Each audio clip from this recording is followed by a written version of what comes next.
All right, good afternoon, everyone, and welcome to Optimize Your Marketing Budget with Marketing Mix Modeling. It's great to have you all with us. Can everyone hear me okay? If someone wouldn't mind just sending a question and letting me know that the audio portion is working properly, I would appreciate it.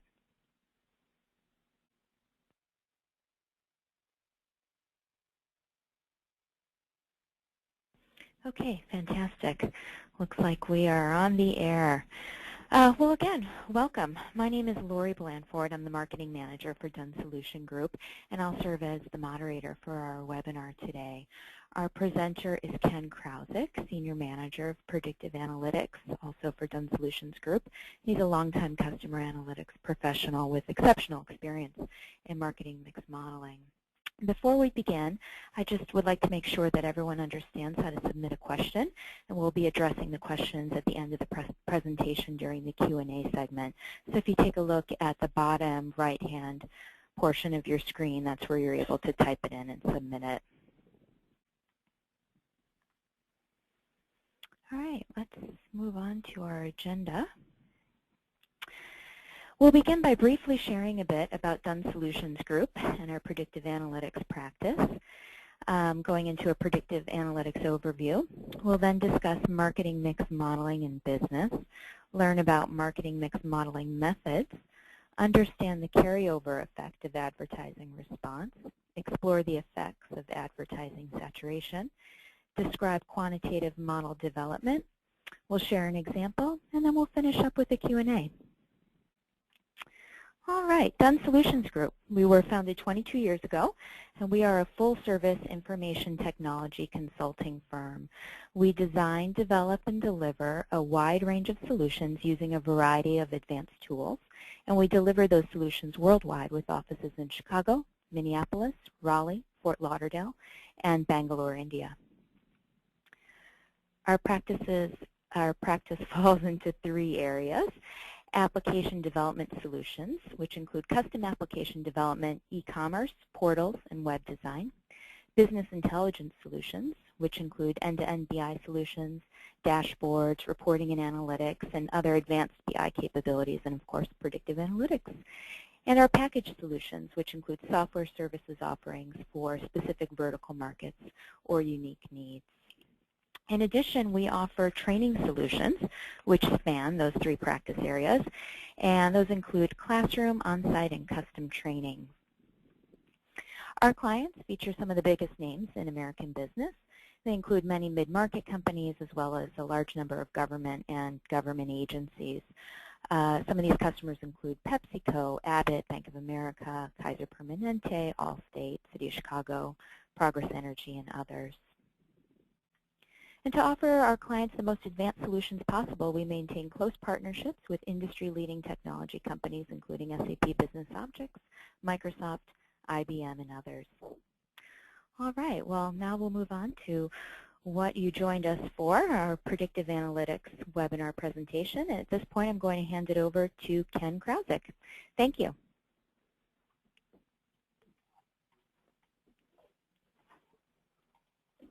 All right, thanks, Lori, and thanks everybody for attending. I want to walk you through predictive analytics as an overview, and then get into some marketing mix modeling and share an example that we have. So let's go through a maturity model for business intelligence. We've worked with many organizations, and there's a series of stages as they mature in their business intelligence. The first stage is mostly tactical, as companies use reports to help run their day-to-day business. These reports typically inform users of inventory, sales, sales commissions, and they typically come directly from the organization's transactional systems. Over time, managers and business executives want to have the ability to ask the ad hoc questions and try to figure out why things are happening in the organization, and move on to the analysis level, which often leads to the need for a data warehouse to help facilitate better access to the data. Once leadership has a good idea of what their goals are, and they can move into the next phase, which is monitoring, establishing the key performance indicators, the KPIs, and checking how they are doing against those indicators. More mature organizations create these KPIs at each level of the company and share performance goals and results with the employees. Now, what we've noticed is that these are all looking in the rearview mirror. What if you could look into the future? Well, what area of the business would you explore? How would you change your strategy or tactics? Well, predictive analytics allows organizations to model outcomes and make predictions that inform business decisions, changing and driving the way you run your business.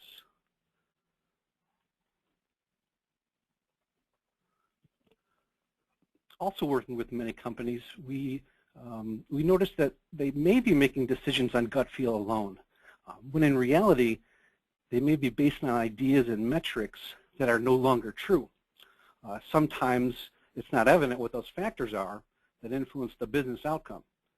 This is where predictive analytics can improve your decision-making ability by providing fact-based solutions. The core of predictive analytics relies on capturing relationships between the KPIs and their predicted variables from past occurrences and exploiting them to identify future opportunities. The process of predictive analytics in general is discovering hidden patterns in data to improve business performance and proactively gain a competitive edge. It's a framework for modeling business problems that involve uncertainty. Now, as with most business endeavors, data mining and predictive analytics are much more effective if done in a planned, systematic way.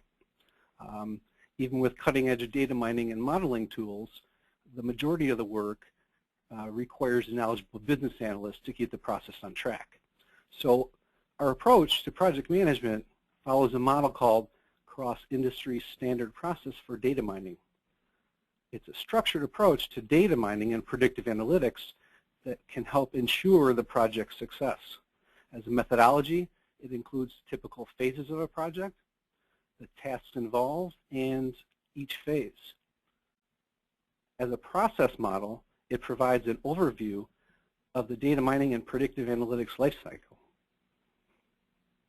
So there are many processes that predictive analytics can solve. Many problems that are throughout the organization that predictive analytics can resolve or improve.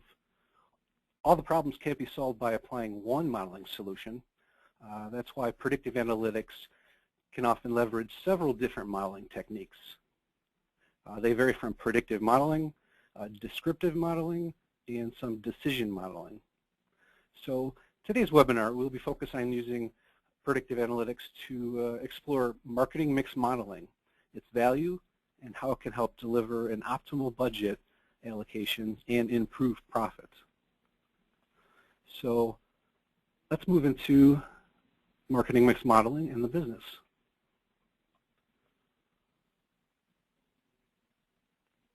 So these days, with the tightened corporate budgets, marketing managers have increasingly demanded accountability and effectiveness. However, without measurement, optimization, and efficiency benchmarking, it's difficult for organizations to know how best to allocate marketing budgets or even whether to spend at all. Without this kind of benchmarking and analysis of ROI, you probably are spending more for less in return. Marketing mix modeling plays a specific role in measurements. It establishes correlations between marketing initiatives and results, especially identifying the incremental sales activity. Predictive analytics leverages the strengths of different measurement methodologies and provides the marketing organization with reliable intelligence they can act upon. However, it's crucial for marketing managers to understand if marketing mix modeling will work in their environments and what to expect from the outputs. So Also these days, firms are under great pressure to demonstrate the economic return from marketing expenditures. The need for a new measurement standard has emerged, especially when there's so much media that they can participate in. Could have newspapers happening at the same time as your television ads. Of course, you have your internet activity happening and some radio. Now, the problem is, how do you know what's working? Which one should you have a life length of 2 weeks, or how long should you have your television ads? Should you send your newspapers out, throughout certain regions of the country? Well, this is where marketing mix modeling can help by justifying the worth of your marketing activities and allow you to eliminate costs due to ineffective marketing, and then the bottom line is to reallocate to media that you are using, and then new media as well in regard to growth opportunities. So it sounds too good to be true, because marketing efforts, they're difficult to measure. And the marketing mix process is very complicated. There's so many moving parts. The next few slides, we'll see all the factors that affect sales. Once you understand, though, how to use marketing mix modeling to better support your decisions, you can then go further to draw even greater insight. These opportunities generally come as you incorporate measurement objectives into your marketing plan, and as you integrate multiple measurement methodologies together and deeper your insight into improving marketing effectiveness. So really the question is, if we help you overcome these challenges, will marketing mix modeling work for you? And will it make you more accountable? So we urge you to agree that it will, because marketing accountability is essential.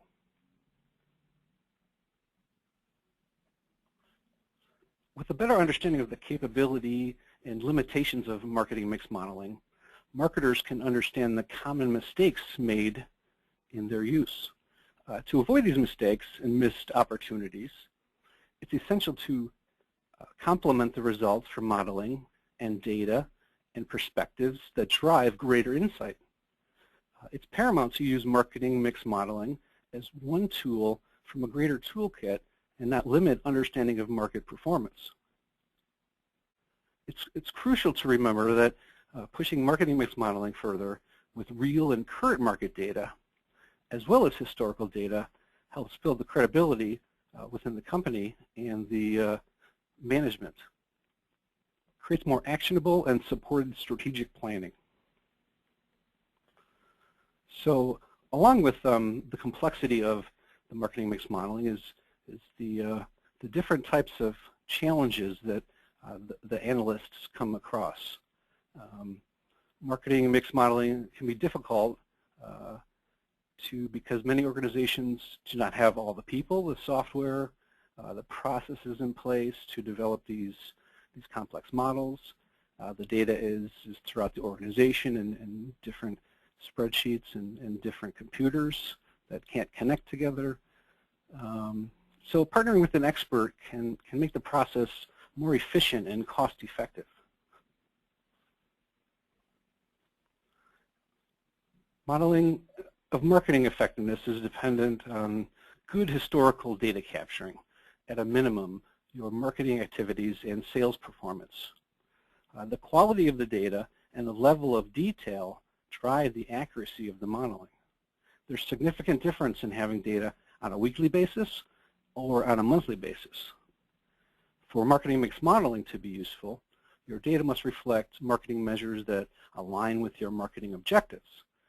For instance, measuring short-term sales volume when your marketing goals and activities are actually designed to generate long-term sales.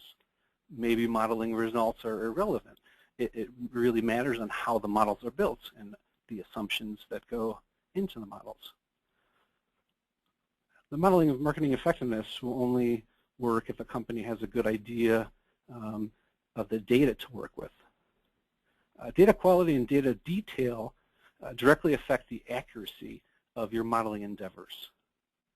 minimum requirements for effective analysis are capturing your marketing activities and sales performance.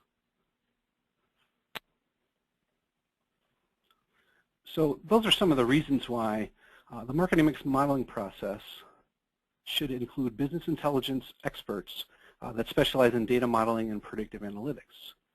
At Dunn Solutions Group, our analysts have advanced modeling skills and use the most efficient and sophisticated software that includes several methods of robust models. We know the appropriate method to use for each scenario, and we always educate our clients about every potential outcome.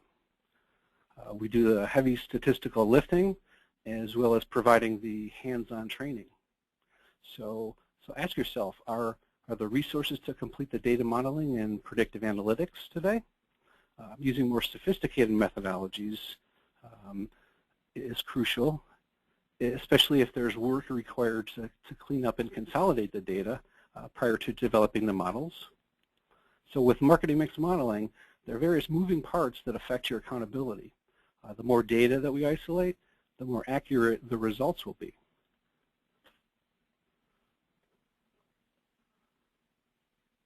So there's a long list here. It can be longer, but there's so many factors, internal and external. The marketing mix refers to variables most of the time that a marketing manager can control in regard to marketing activities to influence the brand sales or the market share.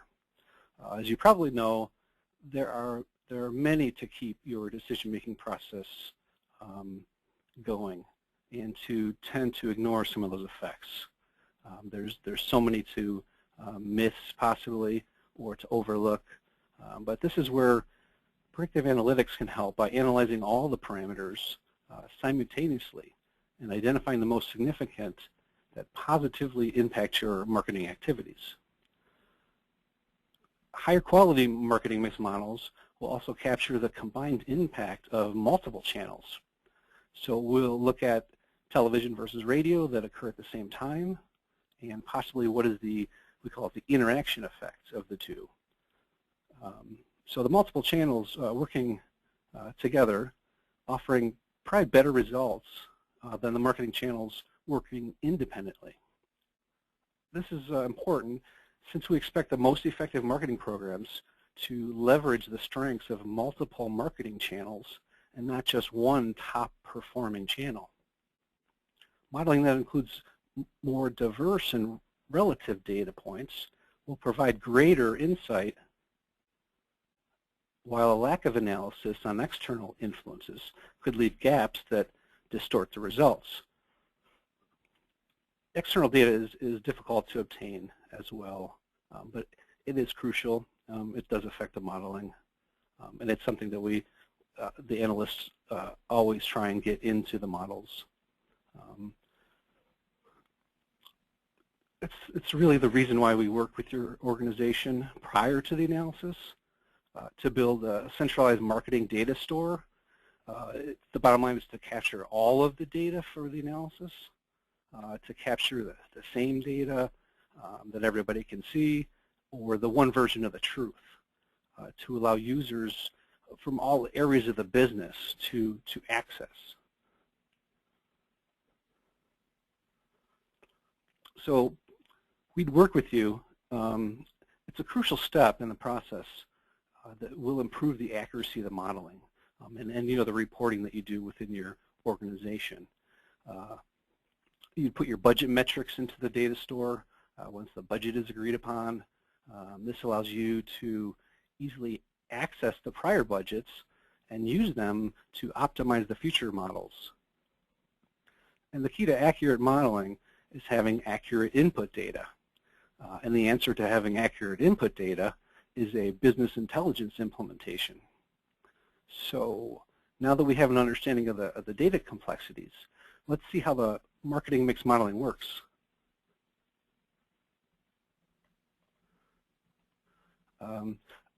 To start, it's very applied statistics heavy in regard to calculating some of the statistics for the ROI and the effectiveness of the campaigns.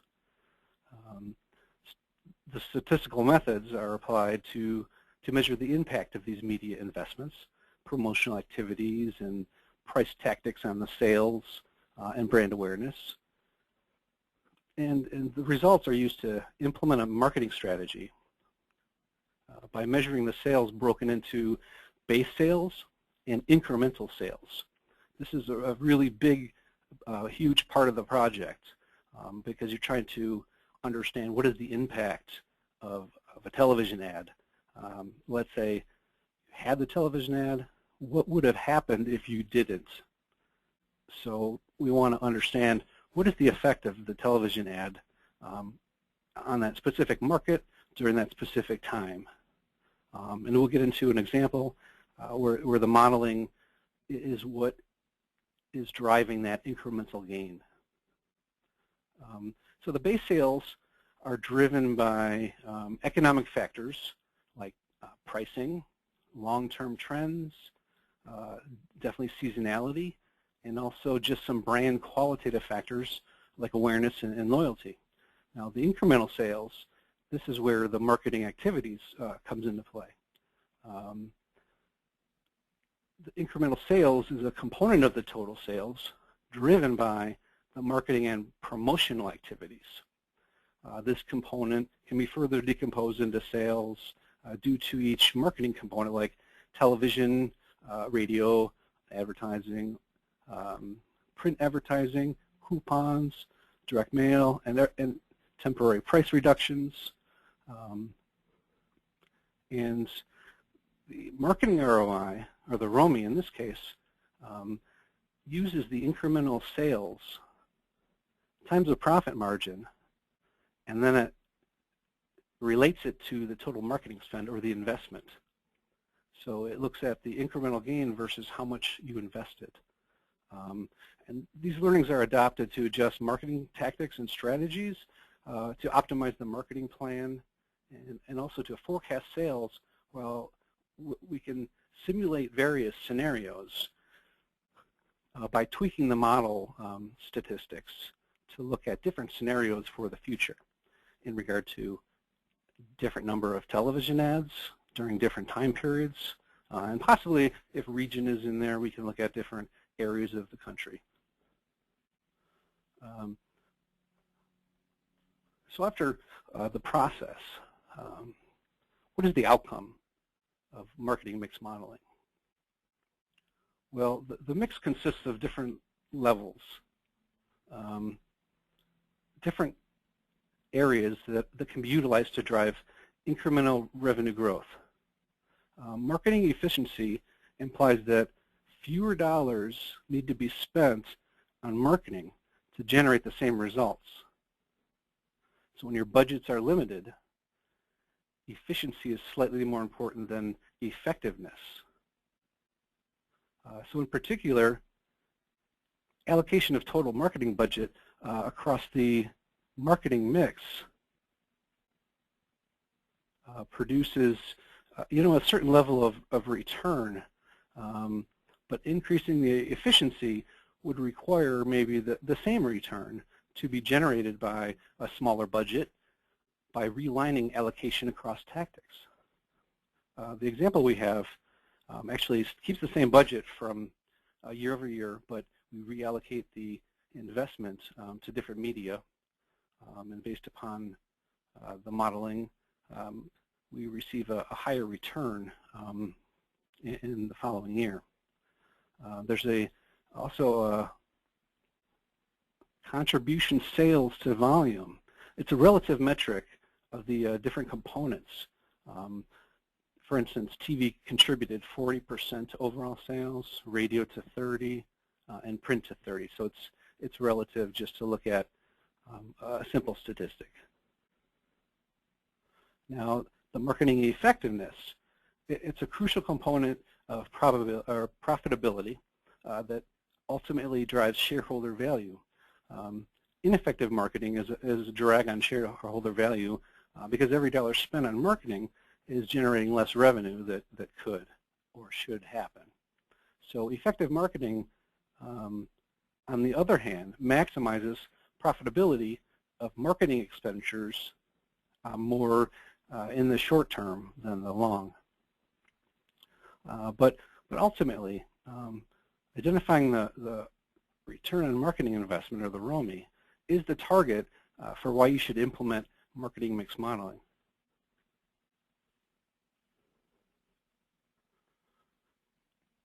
Once the final mix model is ready, the results from it can be used to simulate marketing scenarios. For instance, they're called the what-if analysis. This allows the marketing manager to reallocate the upcoming budget in different proportions and see the direct impact on the future sales. He or she can optimize the budget by allocating spends to those activities which give the highest return on investment. And we'll see in the example that PV alone, just by itself, will give you a specific ROI, but if you get to a point where you have too much television advertisement, it may decrease the sales volume for those specific time periods, hence reduce some of your potential ROI. That's why maybe you should mix in different media and run some tests. But we can get to that as we go through the example.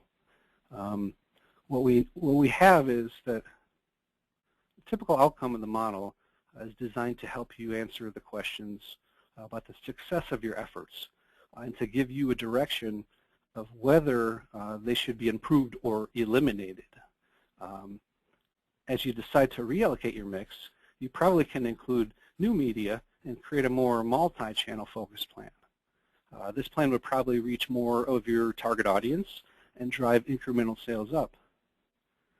This mix process that helps you make more accurate decisions is driven by predictive analytics and the sophisticated techniques used throughout various modeling methods. So let's move into some of the methods that we can use for marketing mix modeling. As with other areas that we analyze, there's different approaches. But from industry to industry, the relative importance of factors that affect marketing, in this case, will differ somewhat. If your business isn't one size fits all, the needs are the reasons that the response to your marketing efforts fluctuate. This is why we explore multiple methods to create a predictive sales model. The evaluation of your marketing sales volume could be based on using several charts and graphs that give us enough information to make a decision on how to proceed in the analysis. If you're dealing with multiple factors affecting campaigns, there are more complex quantitative procedures to use. Most often, all of these methods are used together to come up with the most accurate model. As we work through the methods, we determine the elements of historical data that provide patterns that could explain the fluctuation of the sales volume. Bottom line, it's important to consider all variables that you believe, or even if you don't believe, that influence the historical data and would help be making your sales projections. Now, a good first step in any analysis, really, or for sure before your quantitative analysis, we typically graph your sales volume to understand the qualitative properties, basically because studying the past behavior of a series, or a time series in this case, data related to time, will help us identify patterns and make better predictions. When displayed on a graph, many sales patterns exhibit one or more of the following, whether we know about trends, seasonality, cycles, different patterns due to holidays, and then, of course, all of the different marketing activities that you could imagine. There's different patterns based upon pricing versus a marketing event, or specific promotions.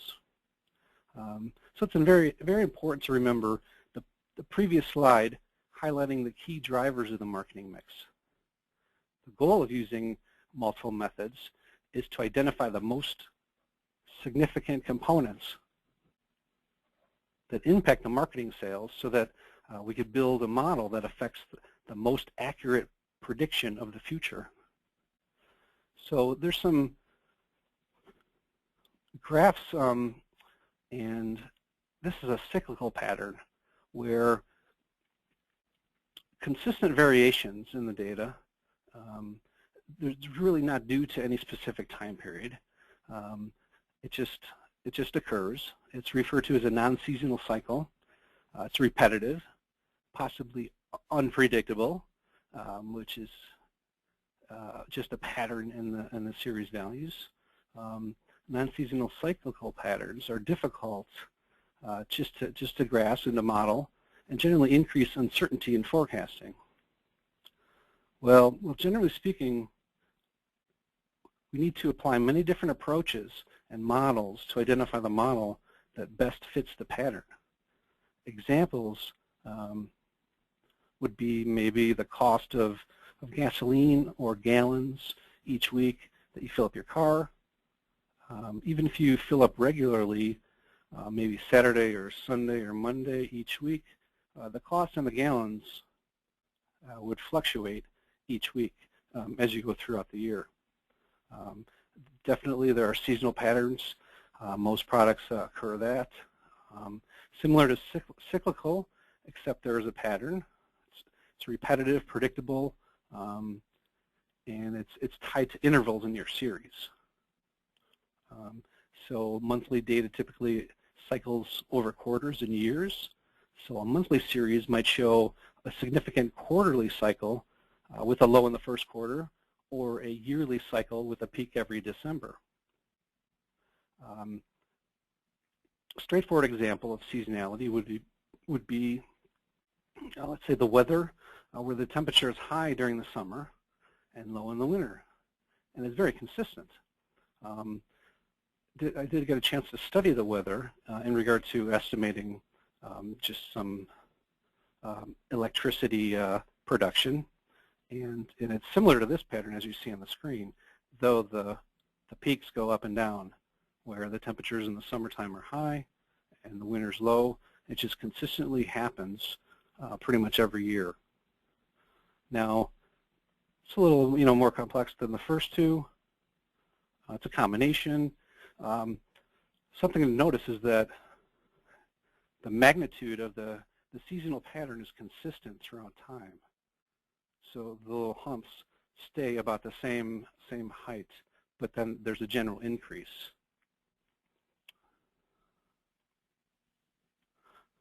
So let's go into a specific response due to some marketing activity. So it's definitely important to know about the variety of patterns by which consumers respond to the advertising or campaigns. It's essential for the analyst because it'll make the modeling less complicated. For instance, here's an example of TV, direct mail, and newspaper. Now, on the bottom, there is a campaign begins.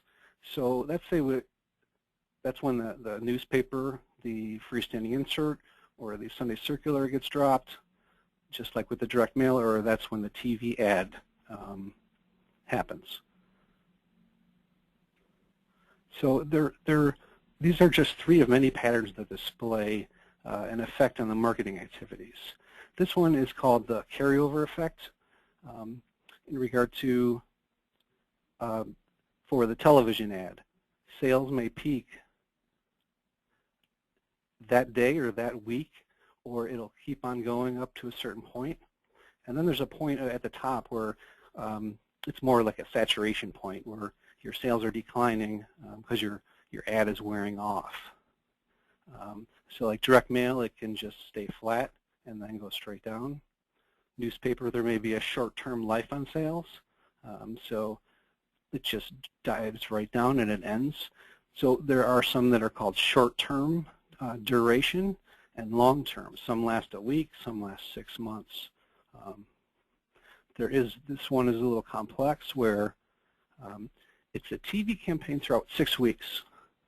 So you could imagine maybe a few TV commercials every week. It depends, of course, what channel and what region. But as you advertise the first week, you may see a spike, and then at the end of the week it may drop off. But then the new week begins, week 2, and then your sales jump up a little higher than the peak from the first week. And then week 2 just continues to increase, and it continues that pattern where by the end of the week, your sales are going down, but they're still not as low as week 1 was low. Then if you drop another ad, you keep on going up. So it's more of a, that increase, referred to as a wear-in effect. And then as you go throughout the weeks, there may be some saturation that's happening with the television ads. If you over-advertise a specific product, it depends on the product and the industry. This just shows you that there's many, what we call them curves. There's many different sales curves that we have to analyze throughout the process. So just quickly, we can go into a quantitative model, which basically all of the factors that we looked at that may drive the sales. In this case, we see print, social media, and so forth. All of them are put together, and the model analyzes them together simultaneously. And it studies the individual effect as well as the interaction effect, not just 2, but 3 together and 4 together and so forth. Of course, it depends when those media and advertisements occurred. So it's a very sophisticated process, and it produces a predictive sales model. And it has time in there, so you can utilize it for the future. So model output will be used to calculate the media effectiveness. There's going to be a specific value that is for the effectiveness of that media. That's going to be like a weight or how important that is to the model, which we'll use for calculating the incremental gain, the return on marketing investment. And if price is in the model, there's some price elasticity that we can run scenarios on. But the biggest thing is having the what-if scenarios, changing the different values of these different factors. We can see what the response is to sales. With modeling, it's crucial to keep on updating your models, just to understand there's new effects that happen, things change as the economy changes. If you have pricing in your model, those are definitely going to change. So modeling will continue to evolve as new technology and products become available. So it'll help advertisers isolate and measure the many elements that contribute to a campaign's success. Now, this is where the question is, can you do this process manually? Well, I'm sure it's possible, not without a lot of effort and intricate spreadsheets and a lot more time. But that's why we have special software with special formulas that can tackle the interdependencies of the marketing mix. We leverage sophisticated modeling tools from our software vendors. These tools help us organize and optimize the process. And we get to a point where we automate the process so it can be easily replicated, even down to a daily level. So we can get to the example in regard to, this one's about a fitness club where they're interested to understand What have the effects of their marketing activities been on membership sales? So they've had some TV ads, print ads, and radio. They could range from promotions. They could be just awareness ads, just to say hello, that, you know, we are in your neighborhood if you didn't know. Also some different areas of different towns receive different combinations. It depends how the demographics lay out in regard to their gender, their income. And these are just some that we considered for this project. And we're interested in, yeah, the roaming of media activities. What is the allocation this year, and what's going to be the allocation next year? There was some also some external data that we had in here, like the geography and seasonality. Had to do with some economic indicators. Weather is important for sure, possibly with a fitness club. There could be some patterns in the winter that you don't see in the summer. This example shows this pattern, which this is time by sales, time series graph. And this shows that the sales fluctuate. Now, just looking at it, you know, a qualitative approach, you can just pick out some of the, you know, the peaks, and do they happen, you know, every 6 months or every year? The vertical lines represents every 6 months. So here we see 4 years of the total sales. This is a simple view of the sales. It's an early assessment of how the sales are affected. And remember, all the different factors are making this line jump up and down. So I guess, how do we figure out what the key drivers are? Well, just to display one more factor is, we noticed that there's some seasonality. It happens around every January. So it's a seasonal effect. The question is, you know, does everyone run to the fitness club every January? It appears common, and it may be due to some resolutions they have every year. And then you notice that after the red vertical lines, the membership sales kind of drop off. So, and then they go to in a pretty much a low point after the January spike. So what we do is we go from the qualitative analysis, and there's many different areas that we can look at these graphs. You can just look at specific sales from TV and look at the different patterns, just radio and so forth. When we build the predictive models, it's really to create this pattern. We want to replicate this pattern using the effects of marketing activities. Once the model is built, the marketing activities are eliminated from the model. The results are base sales. So if you have all the marketing activities along with seasonality and any pricing and external factors, if you take the marketing activities out of the model will produce, they're called base sales. As we saw on the earlier slide, the bottom line is to get to base versus incremental.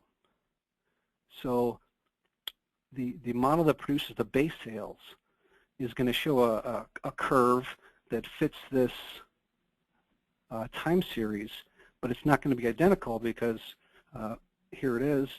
The red line is considered the base sales. So it's the results from the model without the marketing activities. Now this is crucial to understand, because the area above the red line and below the actual sales, that is considered the incremental gain. And that's due to the marketing activities, which drives the effectiveness in the ROI. So let's say there were 3 campaigns and 2 radio campaigns in 2008. So the area that was above the red line and below The black line is just colored based upon when the television ads occurred, and that carryover effect was calculated to a certain degree. So there were not TV ads throughout that whole section of blue in the first part of January. So those colored areas represent the incremental gain due to the effect of that media. And this is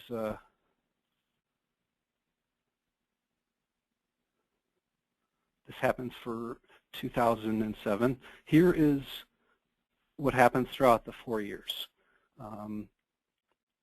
It may be, it's not easy to view and to understand quickly, so bear with the chart. But it just displays what we saw in 2008, or 2007, I'm sorry. So there is some overlap, as you see in January 2009 at the peak. The base sales go up to a certain point, but the radio and the TV kind of drive the sales a little higher in January. But if you notice, prior to January 2009, there were some of the advertisement happening. So the part in January 2009 was more of a carryover effect because we looked at when the ads dropped versus how much they produced and what the effect was in the future. Okay, so what I talked about earlier is in regard to saturation, or the number of ads that you drop now, or the number of times that you send out a newspaper. Now the ad frequency, as you increase your ad frequency, the response to sales drops down at a certain point. If you have 10 TV ads in a week versus 20 or 30, there's a possibility that you're over-advertising. And each of these media will have their own ROI individually. Now, if you understand that television peaks at a certain time, you could possibly invest more in some of your print and possibly your radio. It depends on these curves and where they interact and how long it takes for your media to saturate.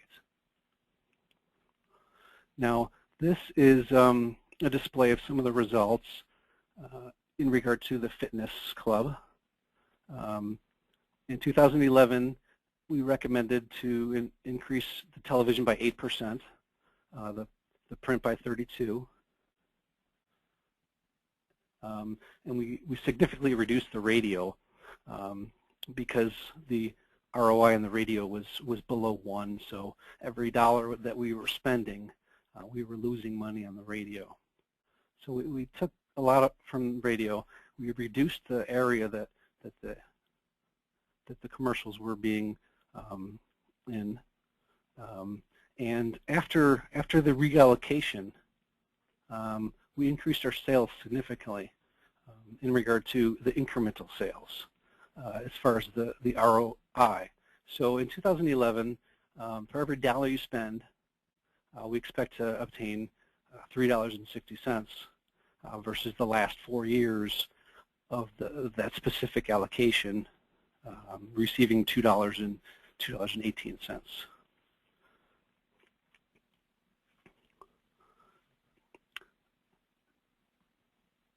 So marketing mix modeling has many different effects on the bottom line.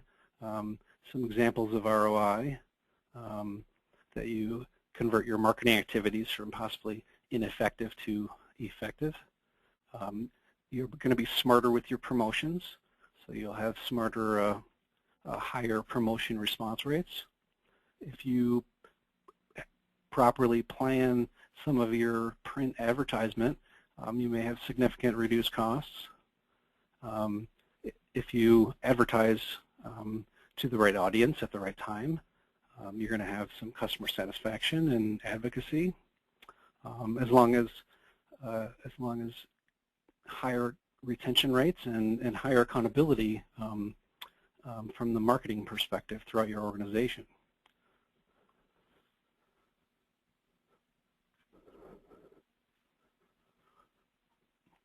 So here at Done Solutions Group, we offer predictive analytics services that are very across the board in regard to just plain software, to support deploying modeling, and we saw about data cleansing and data integration. Very important to build a data warehouse so you have one version of the truth, and the more accurate your data is, the more accurate your modeling is going to be. So I'm reached to the point where I'm at the end.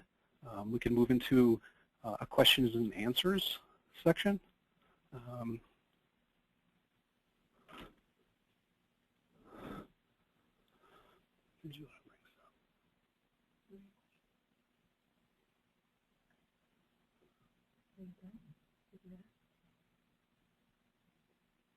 Typing it? Okay.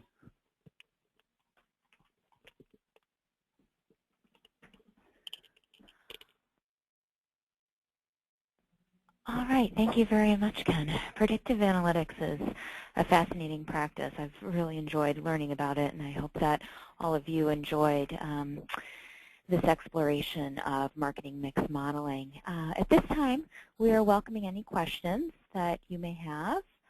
We'll just give it another minute, and if everyone is satisfied with the presentation and doesn't have questions, then we'll wrap things up. And it looks like that is the case. So thank you. Thank you very much, everyone, for joining us today. And I just want to remind you that this is the first in a series of 4 webinars around predictive analytics. And our next is going to be in February. So keep an eye out for an invitation to that. February 26th is the date, and then we'll be exploring market basket analysis. So we hope you'll join us then. Have a great day. Thanks.